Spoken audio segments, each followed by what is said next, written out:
Hey everyone, you made it. Chapter 10, last chapter. You know more about collecting data and utilizing data and taking the 7 dimensions and putting it into 4 C's. You are ready for transformation and education to improve a lot of everyone you come in contact with. We appreciate it. We appreciate you taking the course. This is the next part, what you are going to be exposed to is chapter 10. Rising above the standards. Now, this was not supposed to be in the book. We did not plan on writing this chapter, but the editors at Corwin asked us if we would write this chapter, because they wanted us to look at the Common Core State Standards Initiative. That's a mouthful. I need to read it in order to get it out and make sure I'm pretty clear on it.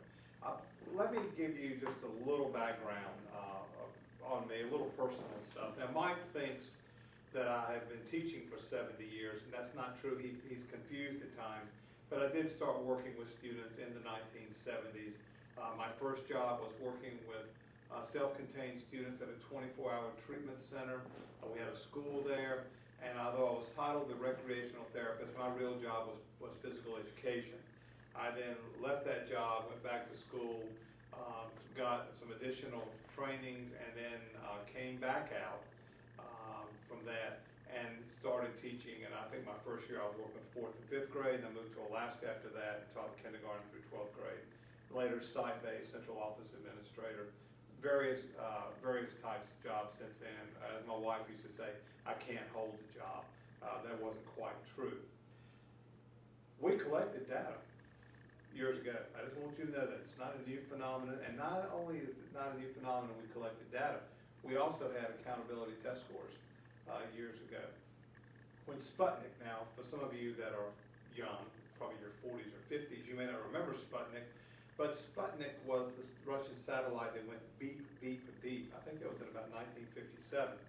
And once that happened, the United States did a tremendous effort to improving science and math instruction. A lot of assessments came during the 60s on that. When I first started teaching and having students in a more traditional school, we gave out assessments once a year, but I shudder to mention this, what we did with them. For the most part, they came in, we looked at the data, and we filed them. And some of you may be able to remember this, ripping them off and putting them in the students' folders. We weren't really data-driven then. We were much more focused on the needs of students, though, at the school I was at. I like to tell the story that my first year of teaching, the principal came to me and informed me, which I already knew, we had a PTO meeting, and the place would be full that night, but the grounds crew could not get to the school and mow the grass, and he asked me if I had ever driven a tractor, and I grew up where our family had a farm. I said, well, yes, I know all about tractors and driving tractors. And he said, well, great, I've got a sub coming in. We've got 11 acres you got to mow today. And that was considered a good use of my time because it connected me into the community. I was introduced the night that occurred with the PTO. Parents got a standing ovation and welcome to the community, being one of the teachers. I doubt if we would do that now. But this principal understood something. My connectivity to the community was every bit as important as me being with those kids that day, which I reflect on that, there may have been truth in it. So we did collect data, but we were really concerned about relationships and trying to work with kids. And I don't want to just sugarcoat this, because there were a lot of other issues, but I never felt the pressure from this for testing and accountability. And then A Nation at Risk came out in the 80s. Suddenly we were falling behind the rest of the world. We started looking at how can we assess the progress of kids, and this continued right through the 80s, right on through the 90s. I was a director in North Carolina at a district. Test scores were very important. We went to doing writing assessments, which I'm sure most states do even now. We had teachers that would literally would work with kids just on writing. And of course what happened is 1 hour, 1 day a year, we did a writing assessment, every prompts that would come in. And these were critically important, especially as my wife was, you're a writing teacher. That 1 hour, 1 day a year was sort of this, what have you accomplished this year? So it went right through the 90s, and of course in 2000, with the work of many people, No Child Left Behind, once again, all the best desires that No Child Left Behind would make a tremendous difference. And of course what we found out was every state set their own standards. If you look at some of the results and you compare it to certain national assessments, we see people all over the place on this. And now the core standards are going to be coming out. We're going to have to deal with those core standards, and Mike and Doug are going to do an excellent talk on the core, Common Core standards. But let me just go ahead and share with you just a couple things. And this is just off their website, CCSSI, which stands for the Common Core State Standards Initiative.